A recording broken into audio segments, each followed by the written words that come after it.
Di akhir Februari sampai awal Maret 2020 ini, pasar saham Indonesia sedang mengalami penurunan terparah dalam satu dekade terakhir. Hampir menyerupai seperti krisis di tahun 2008. Masuk akal karena corona sudah mulai masuk Indonesia dan sudah banyak yang kena. Pemerintah dengan tanggap memerintahkan masyarakat untuk melakukan social distancing, physical distancing, dan beberapa daerah bahkan melakukan hampir semi-lockdown atau yang dikenal dengan PSBB. Produktivitas menurun karena diwajibkan untuk work from home. Karena banyak yang stay at home, perputaran ekonomi jadi melambat, akhirnya banyak bisnis yang tutup, dan pengangguran pun meningkat. Ini semua adalah alasan yang sangat masuk akal yang mendorong harga saham menjadi rontok. Padahal pemerintah memerintahkan perbankan melalui OJK untuk memberikan keringanan cicilan kepada para pelaku UMKM, yaitu penundaan cicilan maupun restrukturisasi hutang sampai 1 tahun. Analoginya, kalau bank itu adalah kosan, pemerintah memerintahkan bank untuk memberikan diskon kepada orang-orang yang ngekos, yaitu mereka nggak usah bayar selama 1 tahun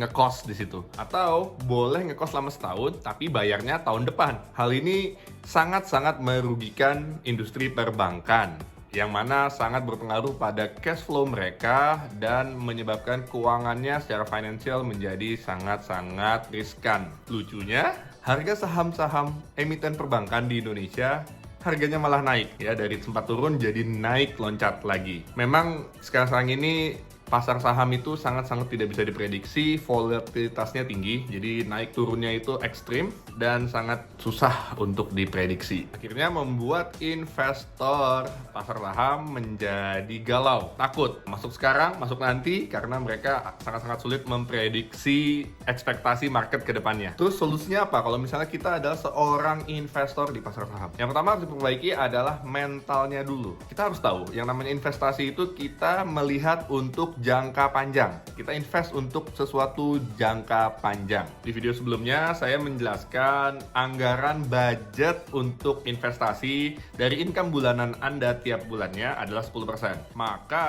konsistenlah terus masukkan 10% dari income bulanan Anda ke portofolio investasi Anda secara terus-menerus selama-lamanya. Apapun yang terjadi di dunia ini, emas, dolar, properti, reksadana, saham, semua prinsipnya, yang namanya investasi, semua prinsipnya itu sama dan mindsetnya itu harus juga sama. Investasi secara terus-menerus, konsisten selama jangka panjang. Selama income Anda masih terus mengalir tiap bulannya, masukkan 10% dari income bulanan Anda ke portofolio investasi Anda secara terus-menerus. Dalam kondisi normal, kalau dalam time frame yang pendek, jangka waktu yang pendek, semua investasi flow-nya pasti naik turun. Setelah naik pasti turun, setelah turun pasti naik. Sehingga agak cukup sulit bagi kita untuk memprediksi apakah dalam waktu dekat ini mereka akan bergerak naik atau bergerak turun. Apalagi sekarang di tengah krisis pandemik COVID-19, jadi makin liar. Itu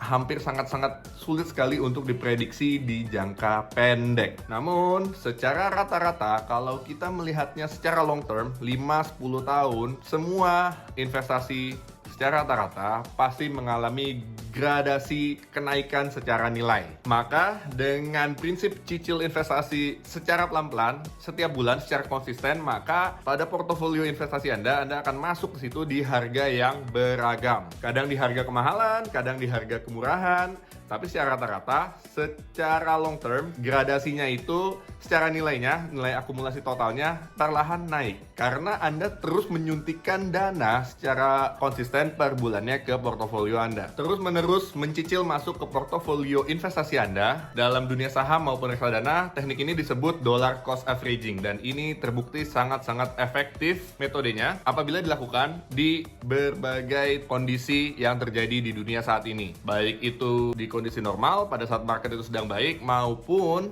pada saat resesi yang mana volatilitas harganya itu tinggi nggak karuan. Dollar cost averaging simpelnya adalah kita masuk membeli saham secara konsisten dengan jumlah uang yang kecil sama jumlahnya dan pada periode yang berbeda-beda. Dibandingkan dengan kalau kita masuk secara total metode lamsam dengan jumlah besar hanya di satu posisi harga. Menyebabkan kalau harga makin bergerak turun, kita rugi lumayan besar. Dengan metode dollar cost averaging, karena uangnya dipecah, jadinya lebih diversifikasi dan secara risiko lebih aman karena walaupun harga jadi turun ke bawah, kita tidak rugi besar karena jumlah saham yang dibeli di posisi jelek jumlahnya sedikit dan akan terkompensasi dengan saham yang kita beli dengan posisi yang jauh lebih bagus. Setelah 10 tahun, portofolio investasi Anda secara nilai itu akan naik sangat signifikan. Mungkin cukup untuk memenuhi tabungan pensiun Anda. Hanya dalam waktu 10-15 tahun melakukan dollar cost averaging. Segitu aja video saya kali ini. Yuk di like, di komen kalau ada yang mau nambahin untuk kita diskusi bersama-sama. Kalau kalian suka sama videonya dan merasa bermanfaat, di like, di share, dan di subscribe. Ingat, badai pasti berlalu. Yuk kita stay at home, kita berdoa, semua berharap pandemi corona ini segera berakhir dan kita bisa kembali beraktivitas secara normal kembali. Oke, see you on the next video.